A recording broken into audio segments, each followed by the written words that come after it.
Punjabi radio USA ਸੁਣ ਰਹੇ ਸਾਰੇ ਸਰੋਤਿਆਂ ਨੂੰ ਬਲਵਿੰਦਰ ਕੌਰ ਵੱਲੋਂ ਪਿਆਰ ਭਰੀ ਸਤਿ ਸ੍ਰੀ ਅਕਾਲ।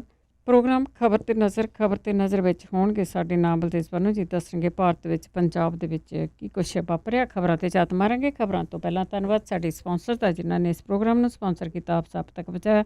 ਖਾਲਸਾ ਇੰਸ਼ੋਰੈਂਸ ਏਜੰਸੀ ਸਾਨੂੰ ਜੇ 4082722500 ਹਰ ਇੱਕ ਤਰ੍ਹਾਂ ਦੀ ਇੰਸ਼ੋਰੈਂਸ ਕਰਦੇ ਨੇ। ਗੁਰਦੀਪ ਸਿੰਘ ਫਿਰਤੀ ਕਲੋਵਸ, ਸਤਨਾਮ ਸਿੰਘ ਸ਼ੇਰਗਿੱਲ ਸਲਮਾ, ਬਖਸ਼ੀਸ਼ ਸਿੰਘ ਜੀ ਬ੍ਰਦਰਸ, ਸੁਰਿੰਦਰ ਸਿੰਘ ਗਿੱਲ ਸਟਾਕਟਨ, ਮਨਜੀਤ ਸਿੰਘ ਦੀਵਾਨਾ, ਅਮਰਜੀਤ ਸਿੰਘ ਖੰਗੂੜਾ, ਦਵਿੰਦਰ ਸਿੰਘ, ਦੇਵ ਸਿੰਘ ਸਿੰਧੀ ਤਲਵਣ, ਮਨਦੀਪ ਟਵਾਣਾ, ਦਰਸ਼ਨ ਸਿੰਘ ਭਲਵਾਨ ਫਰਜ਼ਨੋ, ਜਸਵਿੰਦਰ ਸਿੰਘ ਵਿਰਕ ਹਿਊਸਟਨ, ਮਨਦੀਪ ਸਿੰਘ ਸੈਨੋਜੇ, ਧਰਮ ਸਿੰਘ ਰਘਵੀਰ ਕੌਰ ਸਲਮਾ। ਬਹੁਤ ਧੰਨਵਾਦ ਕਰਦੇ ਹਾਂ। ਪ੍ਰੋਗਰਾਮਾਂ ਨੂੰ ਸਪਾਂਸਰ ਕਰਦੇ ਹੋ, ਸਭ ਤੱਕ ਪਹੁੰਚਾਉਂਦੇ ਹੋ, ਸਾਡੇ ਨਾਲ ਜੁੜ ਚੁੱਕੇ ਨੇ। ਬਲਤੇਜ ਪੰਨੂ ਜੀ ਸਤਿ ਸ਼੍ਰੀ ਅਕਾਲ, ਸਵਾਗਤ ਹੈ ਜੀ। ਸਤਿ ਸ਼੍ਰੀ ਅਕਾਲ ਜੀ, ਧੰਨਵਾਦ ਜੀ, ਬਹੁਤ ਮਿਹਰਬਾਨੀ। ਹਾਂ, ਅਤੇ ਬਲਤੇਜ ਪੰਨੂ ਜੀ ਗੱਲ ਕਰਦੇ ਹਾਂ ਭਾਰਤ ਚੀਨ ਦੀ ਜੋ ਹੁਣ ਗੜਬੜ ਚੱਲ ਰਹੀ ਆ। ਇਹਨਾਂ ਦੀਆਂ ਮੀਟਿੰਗਾਂ ਪਹਿਲਾਂ ਵੀ ਹੋਈਆਂ ਅਤੇ ਹੁਣ ਵੀ ਕਹਿੰਦੇ ਵੀ ਬੜੀ ਵਾਰਤਾ ਆ ਉਹ ਜਾਰੀ ਰਹੂਗੀ। ਬਿਲਕੁਲ ਜੀ, ਇਹ ਜਿਹੜਾ ਭਾਰਤ ਆ ਉਹਦੇ ਵੱਲੋਂ ਤਾਂ ਕੋਈ ਸਖਤ ਬਿਆਨਬਾਜ਼ੀ ਦੇ ਕਿਸੇ ਨਹੀਂ ਆਈ। ਪੰਜਾਬ ਦੇ ਮੁੱਖ ਮੰਤਰੀ ਹੋਰਾਂ ਨੂੰ ਛੱਡ ਕੇ ਉਹ ਕਹਿੰਦੇ ਆ ਕਿ ਗਲਵਾਨ ਘਾਟੀ ਦੇ ਵਿੱਚ ਜਿਹੜੀ ਜਾਨਾਂ ਦੀ ਜ਼ਿੰਮੇਵਾਰੀ ਤੈਅ ਹੋਣੀ ਚਾਹੀਦੀ ਹੈ, ਔਰ ਇਹ ਵੀ ਕਹਿੰਦੇ ਕਿ ਚੀਨ ਨੂੰ ਕਰਾਰਾ ਜਵਾਬ ਜਿਹੜਾ ਜੀ ਉਹ ਦਿੱਤਾ ਜਾਵੇ। ਔਰ ਉਹਨਾਂ ਨੇ ਕਿਹਾ ਕਿ ਇੱਕ ਦੇ ਬਦਲੇ ਤਿੰਨ ਮਾਰੋ। ਇਹ ਪੰਜਾਬ ਦੇ ਮੁੱਖ ਮੰਤਰੀ ਕਹਿ ਰਹੇ ਜੀ, ਸੈਂਟਰ ਦੇ ਵੱਲੋਂ ਨਹੀਂ ਇਹਦੇ ਕੁਛ ਵੀ ਜਿਹੜਾ ਕਿਹਾ ਗਿਆ। ਜਿਹੜੀ ਗੱਲਬਾਤ ਹੈ 2 ਪੱਧਰ ਦੀ ਜਿਹੜੀ ਉਹ ਫੇਲ ਹੋ ਚੁੱਕੀ ਹੋਈ ਆ, ਉਹਦੇ ਤੋਂ ਕੋਈ ਸਿੱਟਾ ਨਹੀਂ ਨਿਕਲਿਆ। ਅੱਜ ਜਿਹੜੀ ਮੇਜਰ ਜਨਰਲ ਪੱਧਰ ਦੀ ਗੱਲਬਾਤ ਫਿਰ ਜਿਹੜੀ ਆ ਉਹ ਜਾਰੀ ਰਹੂਗੀ। ਦੋਵਾਂ ਧਿਰਾਂ ਦੇ ਵਿਚਾਲੇ ਜਿਹੜੀ ਉਹ ਗੱਲਬਾਤ ਜਾਰੀ ਹੈ। ਦੋਨੋਂ ਧਿਰਾਂ ਗੱਲਬਾਤ ਅੱਗੇ ਤੋਰਨ ਦੇ ਵਾਸਤੇ ਜਿਹੜੀਆਂ ਰਾਜੀ ਨੇ, ਔਰ ਅਗਲੇ ਦਿਨਾਂ ਦੇ ਦੌਰਾਨ ਇਹ ਗੱਲਬਾਤ ਜਾਰੀ ਰਹਿ ਸਕਦੀ ਆ। ਹੁਣ ਭਾਰਤੀ ਜਿਹੜੇ ਸਾਈਡ ਆ ਜੀ ਉਹ ਇਹ ਕਹਿੰਦੀ ਆ ਕਿ ਸਾਡਾ ਕੋਈ ਜਵਾਨ ਲਾਪਤਾ ਨਹੀਂ।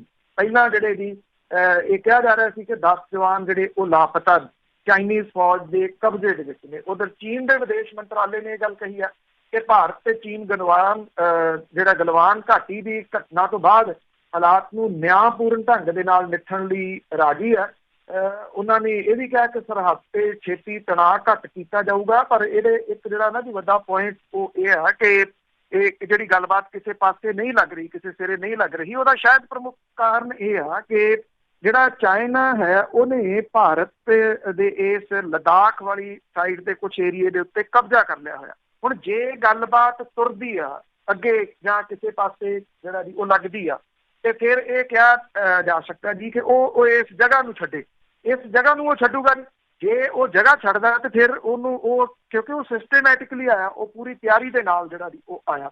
ਇਸ ਕਰਕੇ ਇਹ ਨਹੀਂ ਪੋਸੀਬਲ ਜਿਹੜਾ ਜੀ ਹੋ ਸਕਦਾ ਕਿ ਉਹ ਇਸ ਥਾਂ ਨੂੰ ਛੱਡੇ। ਹਾਂ, ਇੰਨਾ ਜ਼ਰੂਰ ਹੈ ਕਿ ਕਈ ਕੁਛ ਕੱਲ ਦਾ ਜਿਹੜਾ ਜੀ ਉਹ ਵੇਖਣ ਨੂੰ ਦੁਆਲੇ ਮਿਲ ਰਿਹਾ, ਜਿਹੜਾ ਮਹਿਸੂਸ ਕੀਤਾ ਜਾ ਸਕਦਾ। ਕੱਲ ਸਾਰਾ ਦਿਨ ਜਹਾਜ਼ਾਂ ਦੀਆਂ ਉਡਾਨਾਂ ਏਅਰਫੋਰਸ ਸਟੇਸ਼ਨਾਂ ਤੋਂ ਜਿਹੜੀਆਂ ਉਹ ਚੱਲਦੀਆਂ ਰਹੀਆਂ।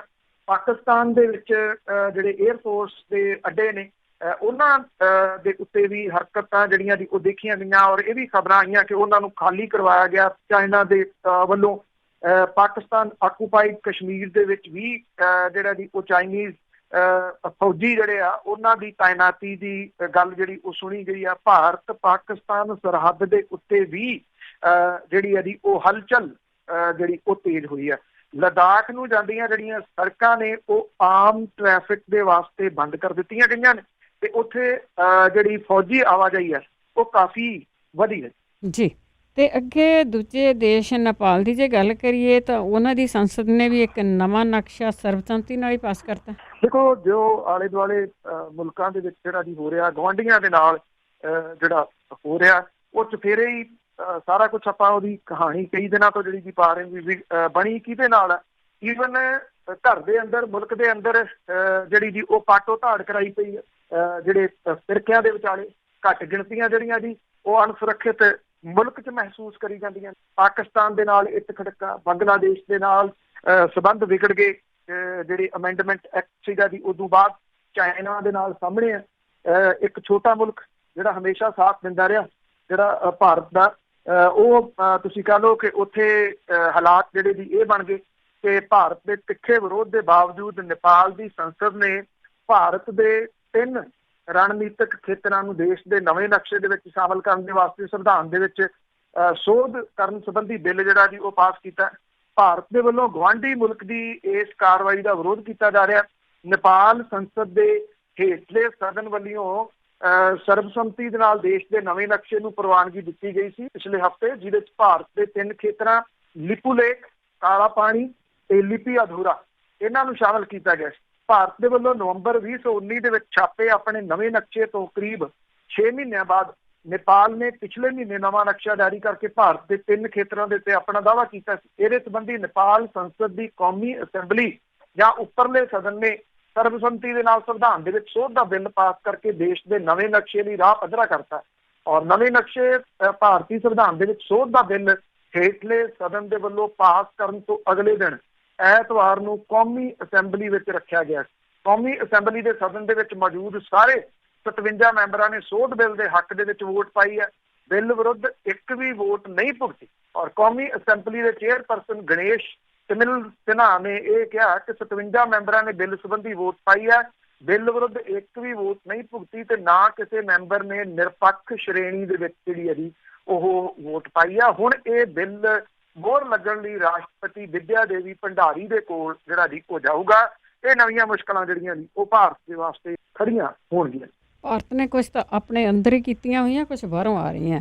ਤੇ ਅੱਗੇ ਬਠਿੰਡਾ ਥਰਮਲ ਪਲਾਂਟ ਦੀ ਜੇ ਗੱਲ ਕਰੀਏ, ਜ਼ਮੀਨ ਨੂੰ ਵੇਚਣ ਦੀ ਤਿਆਰੀ ਆ, ਪਤਾ ਨਹੀਂ ਕੁਛ ਇਹ ਸਰਕਾਰ ਵੀ ਛੱਡ ਕੇ ਜਾਊਗੀ। ਦੇਖੋ ਜੀ, ਇਹੀ ਕੁਛ ਪਿਛਲੀ ਸਰਕਾਰ ਨੇ, ਅਕਾਲੀ ਬੀਜੇਪੀ ਨੇ ਕੀਤਾ ਸੀ। ਉਹਨਾਂ ਨੇ ਇਹ ਤੇਰੇ ਦੀ ਜਿੱਥੇ ਜਿਹੜੀ ਜ਼ਮੀਨ ਲੱਭੀ ਉਹ ਵੇਚੀ ਗਏ।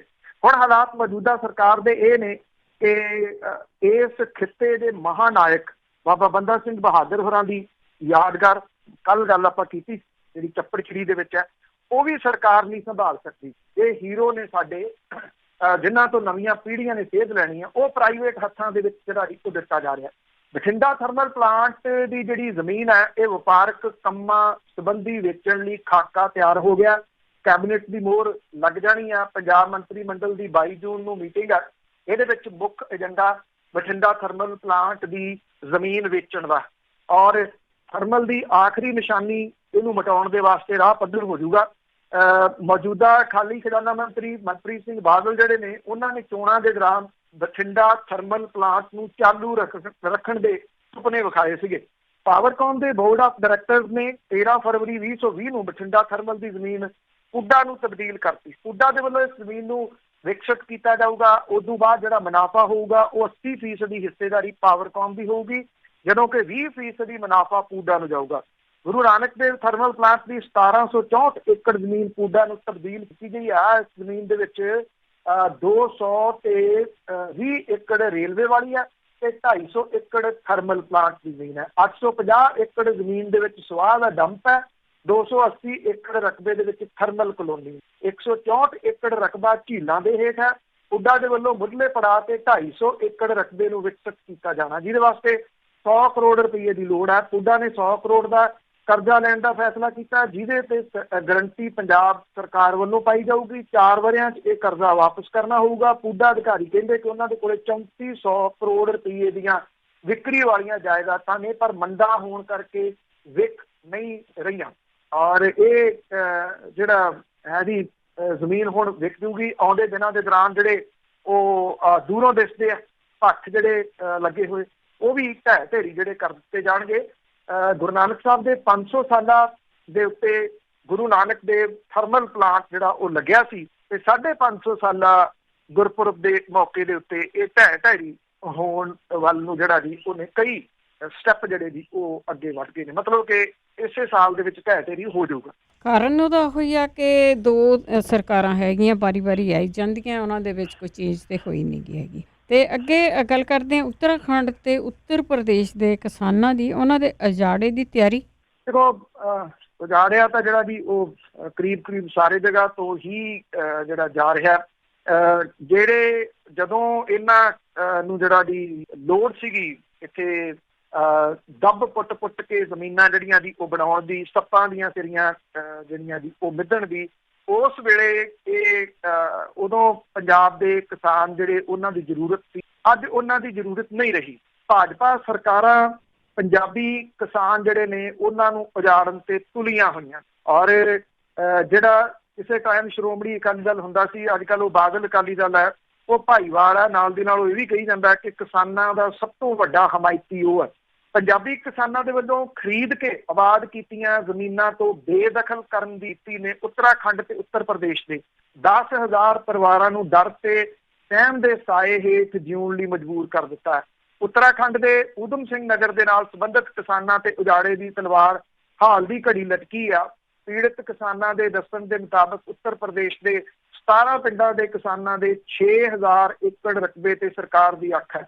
ਉਜਾੜੇ ਦੇ ਸਾਏ ਹੇਠ ਦਿਨ ਕੱਟ ਰਹੇ ਇਹਨਾਂ ਪਰਿਵਾਰਾਂ ਦੀ ਜਿਹੜੀ ਅਗਵਾਈ ਕਰ ਰਿਹਾ ਭਜਨ ਸਿੰਘ ਵਿਰਕ ਨੇ, ਉਹ ਜਿਹੜੇ ਕਹਿੰਦੇ ਆ ਕਿ ਯੂਪੀ ਦੇ ਜ਼ਿਲ੍ਹਾ ਪ੍ਰਸ਼ਾਸਨ ਨੇ ਕੁਝ ਪਿੰਡਾਂ ਦੇ ਵਿੱਚ ਤਾਂ ਕਿਸਾਨਾਂ ਦੇ ਵੱਲੋਂ ਬੀਜੀ ਕਣਕ ਜਿਹੜੀ ਆ ਜੀ ਉਹ ਵੱਢ ਕੇ ਕਿਉਂ ਕਾਰਵਾਈ ਜਿਹੜੀ ਆ ਜੀ ਉਹ ਕਰ ਦਿੱਤੀ ਆ, ਜਿਵੇਂ ਇਹਨਾਂ ਨੂੰ ਜਿਹੜਾ ਜੀ ਉਜਾੜ ਦਿੱਤਾ ਗਿਆ, ਮਤਲਬ ਕਿ ਧਾੜਵੀਆਂ ਨੇ ਹੱਲਾ ਜਿਹੜਾ ਜੀ ਉਹ ਬੋਲਿਆ ਜਾਂਦਾ। ਇਹ ਫਸਲਾਂ ਵੀ ਜਿਹੜੀਆਂ ਨਹੀਂ ਵੱਢਣ ਦਿੱਤੀਆਂ, 4 ਦਹਾਕਿਆਂ ਤੋਂ ਕਾਬਜ਼ ਮਾਲਕ ਚੱਲੇ ਆ ਰਹੇ ਕਿਸਾਨਾਂ ਨੂੰ ਬੇਦਖਲ ਕਰਨ ਦਾ ਇਹ ਯਤਨ ਹੈ। ਇਹ ਕੋਈ ਮੁਫਤ ਨਹੀਂ ਜੀ, ਇਹਨਾਂ ਨੇ ਕਬਜ਼ੇ ਕੀਤੇ ਹੋਏ, ਮੁੱਲ ਖਰੀਦੀਆਂ ਸੀਗੀਆਂ। ਕਿਸਾਨ ਇਹ ਕਹਿੰਦੇ ਆ ਕਿ ਉੱਤਰ ਪ੍ਰਦੇਸ਼ ਦੇ ਵਿੱਚ ਭਾਜਪਾ ਸਰਕਾਰ ਦੇ ਵੱਲੋਂ ਲਖੀਮਪੁਰ ਖੀਰੀ, ਰਾਮਪੁਰ, ਰੁਦਰਪੁਰ, ਬਾਜਪੁਰ ਜ਼ਿਲ੍ਹਿਆਂ ਦੇ ਵਿੱਚ ਸਿਰਫ ਪੰਜਾਬੀ ਕਿਸਾਨਾਂ ਨੂੰ ਨਿਸ਼ਾਨਾ ਬਣਾਇਆ ਗਿਆ। ਇਹ ਸਾਰੀ ਕਾਰਵਾਈ ਪਿੱਛੇ ਰਾਜਸੀ ਸਾਜ਼ਿਸ਼ ਹੋਣ ਦਾ ਜਿਹੜਾ ਜੀ ਸ਼ੱਕ ਦੱਸਿਆ ਗਿਆ।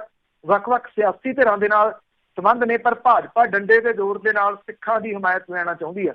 ਉਜਾੜੇ ਦੇ ਸਾਰੇ ਘਟਨਾਕ੍ਰਮ ਨੂੰ ਸਿਆਸੀ ਚਾਲ ਦੱਸਦੇ ਆ। ਉਹ ਇਹ ਕਹਿੰਦੇ ਆ ਕਿ ਪ੍ਰਮੁੱਖ ਸਿਆਸੀ ਧਿਰਾਂ ਅਕਾਲੀ ਦਲ, ਬਾਦਲ ਤੇ ਕਾਂਗਰਸ ਸੰਕਟ ਦੀ ਇਸ ਘੜੀ ਦੇ ਵਿੱਚ ਉੱਤਰਾਖੰਡ ਤੇ ਉੱਤਰ ਪ੍ਰਦੇਸ਼ ਪੰਜਾਬੀ ਕਿਸਾਨਾਂ ਦੀ ਬਾਂਹ ਨਹੀਂ ਫੜ ਰਹੇ ਜੀ।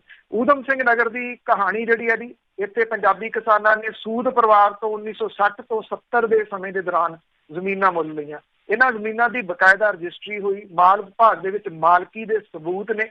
ਇੱਕ ਦਿਨ ਅਚਾਨਕ ਊਧਮ ਸਿੰਘ ਨਗਰ ਦੇ ਡਿਪਟੀ ਕਮਿਸ਼ਨਰ ਦੇ ਵੱਲੋਂ 20 ਪਿੰਡਾਂ ਦੇ 5500 ਏਕੜ ਰਕਬੇ ਜਿਹੜੀ ਜ਼ਮੀਨ ਦੀ ਮਾਲਕੀ ਪੰਜਾਬੀ ਕਿਸਾਨਾਂ ਦੀ ਹੈ, ਅਖਬਾਰਾਂ ਦੇ ਵਿੱਚ ਨੋਟਿਸ ਜਾਰੀ ਕਰਤਾ ਔਰ ਇਹ ਕਿਹਾ ਕਿ ਰਜਿਸਟਰੀਆਂ ਤੇ ਹੋਰ ਗਤੀਵਿਧੀਆਂ ਦੇ ਉੱਤੇ ਪਾਬੰਦੀ ਜਿਹੜੀ ਸੀ ਉਹ ਲਾ ਦਿੱਤੀ। ਇਹ ਹੁਣ 2 ਸੂਬਿਆਂ ਦੇ ਵਿੱਚ ਉਜਾੜੇ ਦੀ ਤਲਵਾਰ ਜਿਹੜੀ ਆ ਉਹ ਇਹਨਾਂ ਕਿਸਾਨਾਂ ਦੇ ਸਿਰ ਦੇ ਉੱਤੇ ਜਿਹੜੀ ਉਹ ਲਟਕ ਰਹੀ ਹੈ ਜੀ ਇਸ ਵੇਲੇ। ਔਰ ਦੋਨਾਂ ਥਾਵਾਂ ਦੇ ਉੱਤੇ ਜਿਹੜੀ ਹੈ ਜੀ ਭਾਰਤੀ ਜਨਤਾ ਪਾਰਟੀ ਦੀ ਸਰਕਾਰ ਹੈ ਔਰ ਉਹ ਸਿਰਫ ਔਰ ਸਿਰਫ ਚੁਣ ਕੇ ਪੰਜਾਬੀਆਂ ਨੂੰ ਹੀ ਉੱਥੋਂ ਉਜਾੜਨਾ ਚਾਹੁੰਦੀ ਹੈ। ਬਿਲਕੁਲ ਜੀ, ਪੰਜਾਬੀਆਂ ਦੇ ਤਾਂ ਬਹੁਤ ਦੁਸ਼ਮਣ ਆ ਇਹ। ਤੇ ਅੱਗੇ ਮੋਹਾਲੀ ਤੇ ਕਾਂਗਰਸੀ ਆਗੂ ਦੀ ਜੇ ਗੱਲ ਕਰੀਏ, ਖਾਦੀ ਪੀਤੀ ਦੇ ਵਿੱਚ ਹੀ ਗੋਲੀ ਚਲਾਤੀ।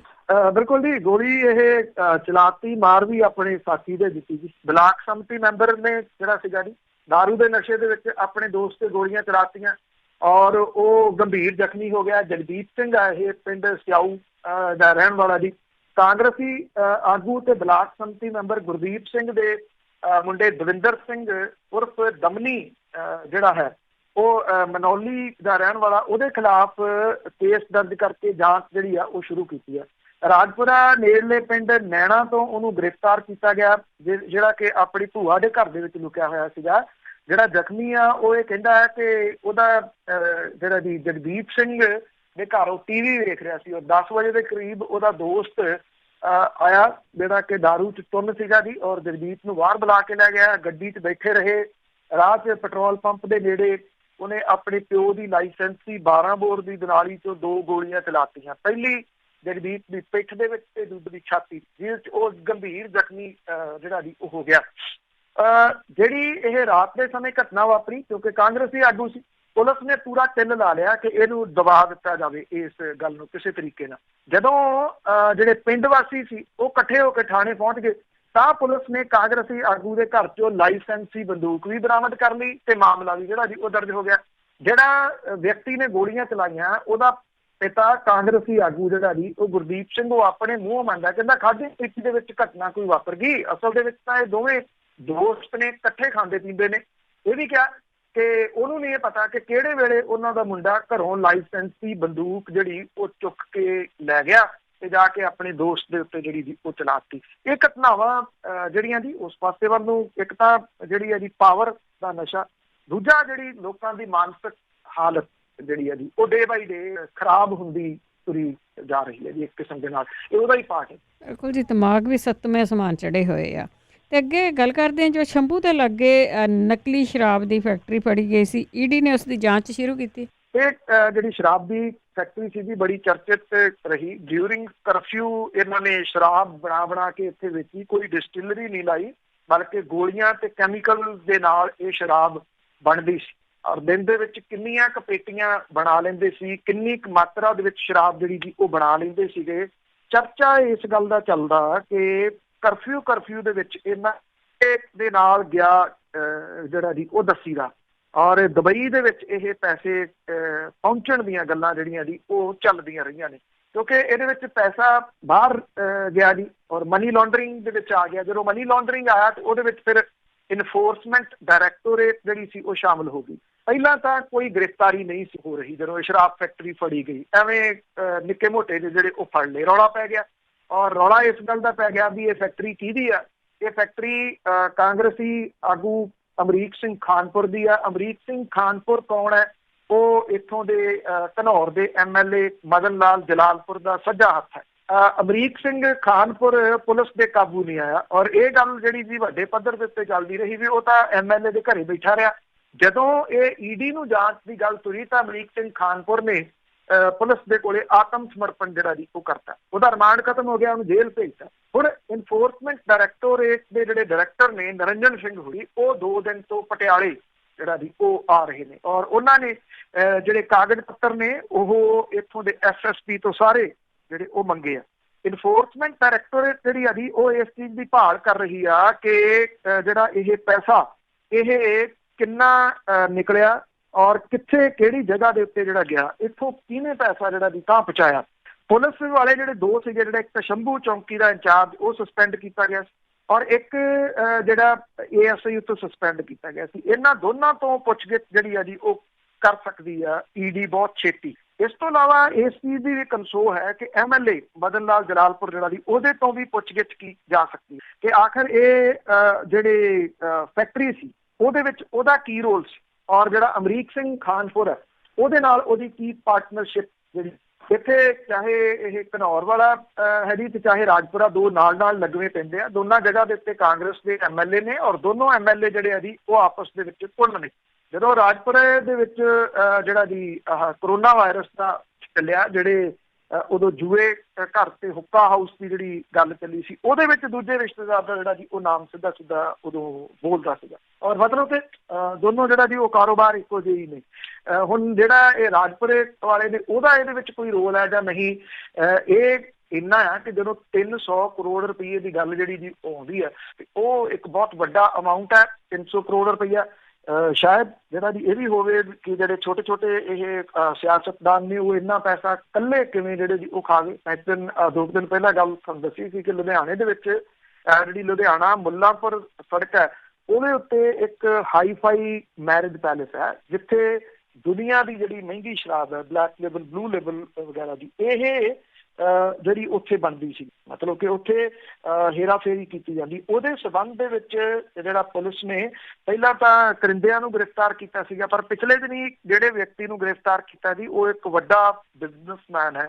ਹਾਰਡੀ ਵਰਲਡ ਜਿਹੜਾ ਜਦੋਂ ਲੁਧਿਆਣੇ ਤੋਂ ਜਾਈਦਾ ਜੀ ਜਲੰਧਰ ਨੂੰ, ਫਲੋਰ ਦੇ ਕੋਲੇ ਆਉਂਦਾ, ਉਹਦਾ ਮਾਲਕ ਜਿਹੜਾ ਜੀ ਉਹ ਫੜਿਆ ਗਿਆ। ਮਤਲਬ ਕਿ ਐਡੇ ਵੱਡੇ ਲੋਕ ਇਸ ਸ਼ਰਾਬ ਦੇ ਕਾਰੋਬਾਰ ਦੇ ਵਿੱਚ ਲੱਗੇ ਹੋਏ ਨੇ, ਔਰ ਸ਼ਰਾਬ ਮਾਫੀਆ ਜਿਹੜਾ ਜੀ ਉਹ ਕਿੱਡਾ ਕੁ ਵੱਡਾ ਪੰਜਾਬ ਦੇ ਵਿੱਚ ਹੋ ਗਿਆ, ਇਹਦਾ ਅੰਦਾਜ਼ਾ ਤੁਸੀਂ ਇੱਥੋਂ ਲਾ ਸਕਦੇ ਹੋ। ਕੁਝ ਲੋਕ ਸੋਚਦੇ ਹੋਣੇ ਵੀ ਇਹ ਕਿਹੜਾ ਕਾਰੋਬਾਰ ਹੋਇਆ ਐਡਾ ਵੱਡਾ। ਜਦੋਂ ਇੱਕ ਫੈਕਟਰੀ ਜਿਹੜੀ ਨਕਲੀ ਆ, ਜੇ ਇਹਦੇ 'ਚ ਸੱਚਾਈ ਆ ਕਿ 300 ਕਰੋੜ ਰੁਪਈਆ ਬਾਹਰ ਹੀ ਜਿਹੜਾ ਜੀ ਉਹ ਚਲੇ ਗਿਆ, ਤੇ ਫਿਰ ਸਿੱਧਾ ਜੇ ਲਾ ਕੇ ਚੱਲਿਆ ਜਾਵੇ ਤਾਂ ਘੱਟੋ ਘੱਟ ਇਹ ਜਿਹੜਾ ਦਾਅਵਾ ਕਾਂਗਰਸੀ ਹੀ ਕਰਦੇ ਸੀ ਉਹ ਸਹੀ ਹੋਊਗਾ ਕਿ 2000 ਕਰੋੜ ਤੋਂ ਲੈ ਕੇ 2500 ਕਰੋੜ ਤੱਕ ਦਾ ਰਗੜਾ ਸਰਕਾਰ ਨੂੰ ਡਿਊਰਿੰਗ ਕਰਫਿਊ ਲੱਗਿਆ। ਔਰ ਇਹਨਾਂ ਲੋਕਾਂ ਦੇ ਵਾਸਤੇ ਕਰਫਿਊ ਨਹੀਂ, ਇਹਨਾਂ ਲੋਕਾਂ ਦੇ ਵਾਸਤੇ ਤਾਂ ਪੈਸਿਆਂ ਦੀ ਖਾਣ ਖੁੱਲੀ ਰਹੀ ਜੀ ਉਹਨਾਂ ਦੇ ਨਾਲ। ਬਿਲਕੁਲ ਜੀ, ਲੱਗਦਾ ਕਿ ਪੂਰਾ ਪੰਜਾਬ ਹੀ ਇਸ ਪਾਸੇ ਲੱਗ ਗਿਆ।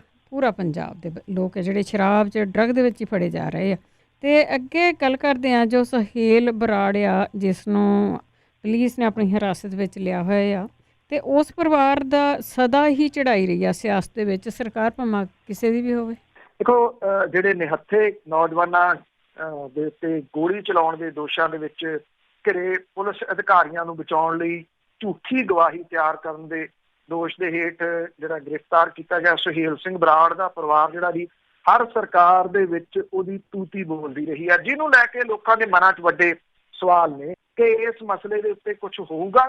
ਸ਼ਾਇਦ ਜਿਹੜਾ ਜੀ ਹੁਣ ਜਵਾਬ ਉਹ ਨਾਂ ਦੇ ਵਿੱਚ ਜਿਹੜਾ ਉਹ ਨਿਕਲਦਾ। ਹੁਣ ਜਿਹੜੀ SIT ਆ ਉਹਦੇ ਵਿੱਚ ਕਿੰਨੇ ਆਫੀਸਰ ਨੇ ਜਿਹੜੇ ਇਹ ਚਾਹੁੰਦੇ ਆ ਕਿ ਇਹ ਗੱਲ ਕਿਸੇ ਤਣ ਪੱਤਣ ਲੱਗੇ। ਮੈਂ ਅੱਗੇ ਵੀ ਇੱਕ ਦਿਨ ਸੁਹੇਲ ਬਰਾੜ ਦੇ ਬਾਰੇ ਚ ਦੱਸਿਆ ਸੀਗਾ ਕਿ ਉਹ ਕੌਣ ਹੈ। ਸੁਹੇਲ ਬਰਾੜ ਜਿਹੜਾ ਜੀ ਸਿਆਸੀ ਆਗੂਆਂ ਦੇ ਨਾਲ, ਉਹਦੇ ਸੀਨੀਅਰ ਪੁਲਿਸ ਅਧਿਕਾਰੀਆਂ ਦੇ ਨਾਲ ਵੀ ਬਹੁਤ ਨੇੜਲੇ ਰਿਸ਼ਤੇ ਜਿਹੜੇ ਆ ਉਹ ਰਹੇ ਆ। ਸੁਹੇਲ ਬਰਾੜ ਦੇ ਘਰ ਦੇ ਨਾਲ ਲੱਗਦੀ ਨਗਰ ਕੌਂਸਲ ਤੇ ਨੈਸ਼ਨਲ ਹਾਈਵੇ ਦੀ ਥਾਂ ਦੇ ਉੱਤੇ ਨਜਾਇਜ਼ ਕਬਜ਼ੇ ਕਰਕੇ 6 ਸ਼ੋਰੂਮ ਤੇ 2 ਵੱਡੀਆਂ ਦੁਕਾਨਾਂ ਉਸਾਰੀਆਂ ਗਈਆਂ। ਪ੍ਰਸ਼ਾਸਨ ਨੇ ਇਸ ਨਜਾਇਜ਼ ਕਬਜ਼ੇ ਨੂੰ ਰੋਕਣ ਦੀ ਕੋਸ਼ਿਸ਼ ਵੀ ਕੀਤੀ ਸੀ, ਪਰ ਸਿਆਸੀ ਰਸੂਖ ਕਰਕੇ ਪ੍ਰਸ਼ਾਸਨ ਦੀ ਵਾਹ ਨਹੀਂ ਚੱਲੀ। ਸਦੀ ਪੁਰਾਣੀ ਇਤਿਹਾਸਕ ਈਦਗਾਹ ਉੱਤੇ ਵੀ ਇਸ ਪਰਿਵਾਰ ਦਾ ਲੰਬਾ ਸਮਾਂ ਨਜਾਇਜ਼ ਕਬਜ਼ਾ ਰਿਹਾ। ਮੁਸਲਿਮ ਭਾਈਚਾਰੇ ਦੇ ਸੰਘਰਸ਼ ਤੋਂ ਬਾਅਦ ਕੁਝ ਸਮਾਂ ਪਹਿਲਾਂ ਈਦਗਾਹ ਉਹਨਾਂ ਨੂੰ ਵਾਪਸ ਮਿਲੀ ਆ। ਸੁਹੇਲ ਬਰਾੜ ਨੇ ਪੁਲਿਸ ਨੂੰ ਦਿੱਤੇ ਬਿਆਨ ਦੇ ਵਿੱਚ ਮੰਨਿਆ ਕਿ ਕੁਝ ਉੱਚ ਪੁਲਿਸ ਅਧਿਕਾਰੀ ਉਹਦੇ ਪਿਤਾ ਦੇ ਕਰੀਬੀ ਸੀ। ਇਸੇ ਦੋਸਤੀ ਕਰਕੇ 14 ਅਕਤੂਬਰ 15 ਨੂੰ ਬਾਈਬਲ ਕਲਾਂ ਗੋਲੀकांड ਤੋਂ ਬਾਅਦ SP ਵਿਕਰਮ ਸਿੰਘ ਰਾਤ ਸਮੇਂ ਉਹਦੇ ਘਰੇ ਆਇਆ। ਸਾਬਕਾ SSP ਚਰਨਜੀਤ ਸ਼ਰਮਾ ਦੀ ਸੁਰੱਖਿਆ ਵਾਲੀ ਜਿਪਸੀ 'ਚ 2 ਗੋਲੀਆਂ ਮਾਰੀਆਂ। ਸੁਹੇਲ ਸਿੰਘ ਬਰਾੜ ਦੇ ਪਰਿਵਾਰ ਦੇ ਨਾਲ ਜਗਮੀਤ ਸਿੰਘ ਬਰਾੜ ਸਣੇ ਅੱਧੀ ਦਰਜਨ ਸਿਆਸੀ ਆਗੂਆਂ ਦੀ ਕਾਫੀ ਨੇੜਤਾ ਜਿਹੜੀ ਹੈ ਜੀ ਉਹ ਰਹੀ ਹੈ। ਸੁਹੇਲ ਸਿੰਘ ਬਰਾੜ ਜਿਹੜਾ ਜੀ ਇਹਦਾ ਪਿਤਾ ਕਾਂਗਰਸ ਦੇ ਫਰੀਦਕੋਟ ਦਾ ਪ੍ਰਧਾਨ ਹੁੰਦਾ ਸੀਗਾ ਜੀ, ਵਕੀਲ ਸੀਗਾ, ਇਸ ਡਿਸਟ੍ਰਿਕਟ ਦਾ ਪ੍ਰਧਾਨ ਸੀਗਾ। ਇੱਕ ਗੈਂਗਸਟਰ ਜਿਹੜਾ ਚੰਡੀਗੜ੍ਹ ਦੇ ਵਿੱਚ ਕੁਝ ਸਾਲ ਪਹਿਲਾਂ ਮਾਰਿਆ ਗਿਆ ਸੀ, ਡਿੰਪੀ ਜਿਹੜਾ ਜੀ, ਉਹਦੇ ਨਾਲ ਇਹਦੇ ਪਰਿਵਾਰ ਦੇ ਵੀ ਲਿੰਕ ਜਿਹੜੇ ਉਹ ਜੁੜਦੇ ਆ।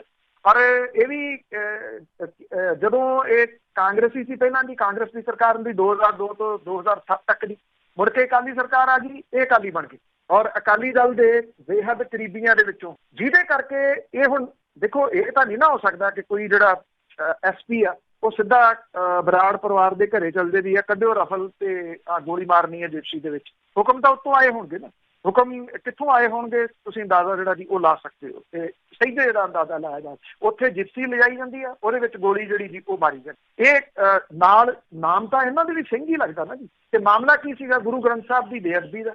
ਤੇ ਸੰਗਤ ਉੱਥੇ ਜਿਹੜੀ ਜੀ ਕੀ ਕਰ ਰਹੀ ਸੀ? ਉਹ ਸਿਰਫ ਰੋਸ ਪ੍ਰਗਟ ਕਰ ਰਹੀ ਸੀ, ਬਿਨਾਂ ਕਿਸੇ ਹਥਿਆਰਾਂ ਤੋਂ, ਬਿਨਾਂ ਕਿਸੇ ਭੜਕਾਹਟ ਤੋਂ। ਔਰ ਉਹਨਾਂ ਦੇ ਉੱਤੇ ਗੋਲੀਆਂ ਜਿਹੜੀਆਂ ਜੀ ਚਲਾਈਆਂ ਗਈਆਂ ਸੀ। 2 ਨਿਹੱਥੇ ਲੋਕ ਜਿਹੜੇ ਉਹ ਮਾਰੇ ਗਏ। ਕੌਣ ਕੌਣ ਉਹਦੇ ਵਿੱਚ ਜਿਹੜਾ ਜੀ ਉਹ ਸ਼ਾਮਲ ਨੇ? ਮੈਂ ਕੱਲ ਵੀ ਜਿਹੜਾ ਜੀ ਉਹ ਲਿਖਿਆ ਸੀ ਵੀ ਲੋਕ ਕਹਿੰਦੇ ਆ ਪਰਤਾਂ ਖੁੱਲਣਗੀਆਂ। ਪਰਤਾਂ ਤਾਂ ਹੁੰਦੀਆਂ ਨੇ ਜੇ ਕੋਈ ਦੱਬੀਆਂ ਹੋਈਆਂ ਹੋਣ, ਉਹ ਤਾਂ ਓਪਨ ਆ ਸਾਰਾ ਕੁਝ, ਸਭ ਨੂੰ ਜਿਹੜਾ ਜੀ ਉਹ ਪਤਾ। ਜੇ ਨਹੀਂ ਪਤਾ ਤੇ ਸ਼ਾਇਦ ਇਹ ਸਰਕਾਰਾਂ ਨੂੰ ਨਹੀਂ ਪਤਾ, ਸਿਆਸੀ ਪਾਰਟੀਆਂ ਨੂੰ ਨਹੀਂ ਪਤਾ, ਜਿਹੜੀਆਂ ਕਿ ਜਾਣਨਾ ਹੀ ਨਹੀਂ ਚਾਹੁੰਦੀਆਂ, ਜਿਹੜੀਆਂ ਕਿ ਇਹ ਅਸਲੀਅਤ ਸਾਹਮਣੇ ਨਹੀਂ ਲਿਆਉਣਾ ਚਾਹੁੰਦੀਆਂ ਜੀ। ਤੇ ਅੱਗੇ ਗੱਲ ਕਰਦੇ ਆ ਜਿਹੜੇ ਨਵੇਂ ਆਰਡੀਨੈਂਸ ਹੈਗੇ ਆ ਪੰਜਾਬ ਨੂੰ, ਜਿਹੜੇ ਪੰਜਾਬ ਬੋਰਡ ਦੇ ਆ, ਸਾਰਾ ਕੁਝ ਤਹਿਸ ਨਹਿਸ ਕਰਨ ਦੀਆਂ ਤਿਆਰੀਆਂ। ਦੇਖੋ ਇਸ ਤਰ੍ਹਾਂ ਹੈ ਕਿ ਇਹ ਆਰਡੀਨੈਂਸ ਦੇ ਉੱਤੇ ਜਿਹੜੀ ਜੀ ਉਹ ਬਹਿਸ ਜਾਰੀ ਹੈ ਇਹਨਾਂ ਆਰਡੀਨੈਂਸਾਂ ਨੂੰ ਲੈ ਕੇ। ਔਰ ਜਿਹੜੇ ਇਹ ਆਰਡੀਨੈਂਸ ਨੇ ਇਹ ਹੌਲੀ ਹੌਲੀ ਜਿਹੜਾ ਕਿਸਾਨਾਂ ਦੇ ਨਾਲ ਰਿਲੇਟਡ ਢਾਂਚਾ ਆ ਉਹਨੂੰ ਖਾ ਜਾਣਗੇ। ਜਿਹੜਾ ਮੰਡੀ ਬੋਰਡ ਆ ਇਹਦੇ ਸਮੁੱਚੇ ਢਾਂਚੇ ਨੂੰ ਇਹ ਰਾਖ ਕਰ ਸਕਦੇ ਆ। ਔਰ ਕੱਲਾ ਮੰਡੀ ਢਾਂਚਾ ਦਾ ਤੇ ਨਹੀਂ ਲੱਗੂਗਾ, ਸੜਕੀ ਜਾਲ ਦੇ ਵਿਕਾਸ ਦੀ ਉਲਝਣ ਵੀ ਜਿਹੜੀ ਉਹ ਨਹੀਂ ਸੁਲਝੂਗੀ। ਪੰਜਾਬ ਮੰਡੀ ਬੋਰਡ ਨੂੰ ਜਿਣਸਾਂ ਤੋਂ ਸਾਲਾਨਾ 3600 ਕਰੋੜ ਰੁਪਏ ਦੀ ਆਮਦਨ ਹੁੰਦੀ ਹੈ, ਜਿਹਦੇ ਨਾਲ ਸੜਕਾਂ ਤੇ ਖਰੀਦ ਕੇਂਦਰਾਂ ਦਾ ਮੂੰਹ ਮੱਥਾ ਸੰਵਾਰਿਆ ਜਾਂਦਾ। ਕੇਂਦਰੀ ਆਰਡੀਨੈਂਸ ਦੇ ਅਨੁਸਾਰ ਮੰਡੀ ਬੋਰਡ ਸਿੱਧੇ ਤੌਰ ਦੇ ਉੱਤੇ ਜਿਣਸਾਂ ਤੋਂ ਸੈਸ ਤੇ ਟੈਕਸ ਵਸੂਲ ਨਹੀਂ ਕਰ ਸਕਦਾ। ਔਰ ਇਹਦੇ ਮੰਡੀ ਬੋਰਡ ਦੇ ਕੋਲੇ ਸੂਬੇ ਦੇ ਵਿੱਚ 7500 ਕਰੋੜ ਦੀ ਸੰਪत्ति ਹੈ, ਜਿਹਦਾ ਬੁਨਿਆਦੀ ਢਾਂਚਾ ਖੜਾ ਕੀਤਾ ਗਿਆ।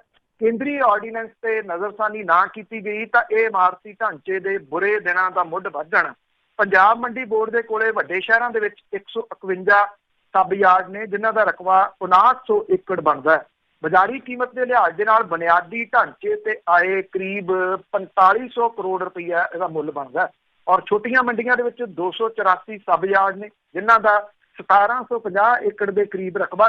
ਇਹਨਾਂ ਦੀ ਕੀਮਤ ਸਣੇ ਉਸਾਰੀ 1000 ਕਰੋੜ ਰੁਪਏ ਬਣਦੀ ਹੈ। ਪਿੰਡਾਂ ਦੇ ਵਿੱਚ 1430 ਖਰੀਦ ਕੇਂਦਰ ਨੇ, ਇਹਨਾਂ ਦਾ ਰਕਬਾ 5700 ਏਕੜ ਬਣਦਾ। ਪੇਂਡੂ ਖਰੀਦ ਕੇਂਦਰਾਂ ਦੀ ਜ਼ਮੀਨ ਤੇ ਫੜ ਉਸਾਰੀ ਜਿਹੜੀ ਹੈ ਜੀ ਇਹਦੀ ਕੀਮਤ ਕੋਈ 1800 ਕਰੋੜ ਰੁਪਏ ਦੇ ਕਰੀਬ ਬਣਦੀ ਹੈ। ਪੰਜਾਬ ਦੇ ਵਿੱਚ 154 ਮਾਰਕੀਟ, ਪੂਰੇ ਰਾਜ 'ਚ ਮਾਰਕੀਟ ਕਮੇਟੀ ਦੇ ਦਫ਼ਤਰ, ਜ਼ਿਲ੍ਹਾ ਮੰਡੀ ਦਫ਼ਤਰ, ਕਿਸਾਨ ਭਵਨ, ਵਿਕਾਸ ਭਵਨ, ਰੈਸਟ ਹਾਊਸ, 254 ਇਮਾਰਤਾਂ ਨੇ। ਇਹਨਾਂ ਦਾ ਕੁੱਲ ਰਕਬਾ ਜਿਹੜਾ 27.5 ਲੱਖ ਸਕੁਅਰ ਫੁੱਟ ਹੈ। ਔਰ ਇਹਦੀ ਵਪਾਰਕ ਕੀਮਤ ਜਿਹੜੀ ਹੈ ਜੀ ਉਹ 81 ਹੈ। ਕਰੀਬ 3000 ਤੋਂ ਉੱਪਰ ਮੁਲਾਜ਼ਮ ਤੇ ਅਧਿਕਾਰੀ ਨੇ। 77000 ਕਿਲੋਮੀਟਰ ਲਿੰਕ ਸੜਕਾਂ ਨੇ ਜਿਨ੍ਹਾਂ ਦੀ ਮੁਰੰਮਤ ਮੰਡੀ ਬੋਰਡ ਦੀ ਆਮਦਨ ਤੋਂ ਕੀਤੀ। 30,000 ਦੇ ਕਰੀਬ ਆੜ੍ਹਤੀਏ ਮੰਡੀ ਬੋਰਡ ਦੇ ਨਾਲ ਜੁੜੇ ਹੋਏ ਨੇ। 3 ਲੱਖ ਦੇ ਕਰੀਬ ਲੇਬਰ ਹੈ। ਆੜ੍ਹਤੀਆਂ ਨੂੰ ਸਾਲਾਨਾ 1600 ਕਰੋੜ ਰੁਪਏ ਆੜਤ ਮਿਲਦੀ ਹੈ। 3 ਲੱਖ ਮਜ਼ਦੂਰਾਂ ਨੂੰ ਸਾਲਾਨਾ 1100 ਕਰੋੜ ਰੁਪਇਆ ਲੇਬਰ ਵਜੋਂ ਪ੍ਰਾਪਤ। ਇਹ ਸਾਰਾ ਕੁਝ ਜਿਹੜਾ ਵੀ ਇਹ ਤਹਿਸ ਨਹਿਸ ਹੋਣ ਵੱਲ ਨੂੰ ਜਾ ਰਿਹਾ ਜੀ ਬੜੀ ਤੇਜ਼ੀ ਦੇ ਨਾਲ, ਕਿਉਂਕਿ ਜਿਹੜੇ ਆਰਡੀਨੈਂਸ ਨੇ ਉਹਨਾਂ ਦੇ ਬਾਰੇ ਦੇ ਵਿੱਚ ਅਜੇ ਇੱਥੇ ਪੰਜਾਬ ਦੇ ਕਿਸਾਨਾਂ ਨੂੰ ਫਿਕਰ ਨਹੀਂ, ਕਿਉਂਕਿ ਪੰਜਾਬ ਦੇ ਕਿਸਾਨਾਂ ਦੀ ਜਿਹੜੀ ਨਵੀਂ ਪੀੜ੍ਹੀ ਆ ਉਹ ਬੰਬੀਹਾ ਬੁਲਾਉਣ ਦੇ ਵਿੱਚ ਜਿਹੜੀ ਜੀ ਉਹ ਲੱਗੀ ਹੋਈ ਹੈ ਇਸ ਵੇਲੇ, ਜਾਂ ਟਿਕਟੌਕ ਦੇ ਉੱਤੇ ਬਹੁਤੇ ਜਿਹੜਾ ਜੀ ਉਹ ਬਿਜ਼ੀ ਨੇ। ਇਸ ਕਰਕੇ ਉਹ ਇਸ ਗੰਭੀਰ ਸਮੱਸਿਆ ਨੂੰ ਨਹੀਂ ਜੀ ਬਹੁਤਾ ਕੁਝ ਸਮਝਦੇ ਕਿ ਇਹ ਸਾਰਾ ਕੁਝ ਕਿਵੇਂ ਜਿਹੜਾ ਜੀ ਚੱਲ ਜੂਗਾ। ਜੋ ਮੰਡੀਆਂ ਸਭ ਢਾਂਚਾ ਜਿਹੜਾ ਜੀ ਉਹ ਉਜੜ ਜੂਗਾ ਔਰ ਫਾਹੇ ਜਿਹੜੇ ਨੇ ਉਹ ਕਿਸਾਨੀ ਦੇ ਗਲ ਦੇ ਵਿੱਚ ਪੈਣ ਦੇ ਵਾਸਤੇ ਤਿਆਰ ਖੜੇ। ਬਿਲਕੁਲ ਜੀ, ਬਾਬਾ ਮੰਦਾ ਹਾਲ ਹੋਊਗਾ। ਬਹੁਤ ਧੰਨਵਾਦ ਬਲਤੇਜ ਪੰਨੂ ਜੀ। ਮਿਹਰਬਾਨੀ ਜੀ, ਧੰਨਵਾਦ ਜੀ, ਸਤਿ ਸ਼੍ਰੀ ਅਕਾਲ ਜੀ। ਤੇ ਸਰੋਤੇ ਸਨ ਬਲਤੇਜ ਪੰਨੂ ਜੀ ਸਾਡੇ ਨਾਲ ਜੁੜਦੇ ਨੇ, ਕਰਦੇ ਨੇ ਖਬਰਾਂ। ਇਸੇ ਦੇ ਨਾਲ ਸਾਡਾ ਅੱਜ ਦਾ ਬੁਲਟਨ ਇੱਥੇ ਸਮਾਪਤ। ਬਲਵਿੰਦਰ ਕੌਰ ਵੱਲੋਂ ਵੀ ਆਪ ਸਭ ਨੂੰ ਹੀ ਪਿਆਰ ਭਰੀ ਸਤਿ ਸ਼੍ਰੀ ਅਕਾਲ।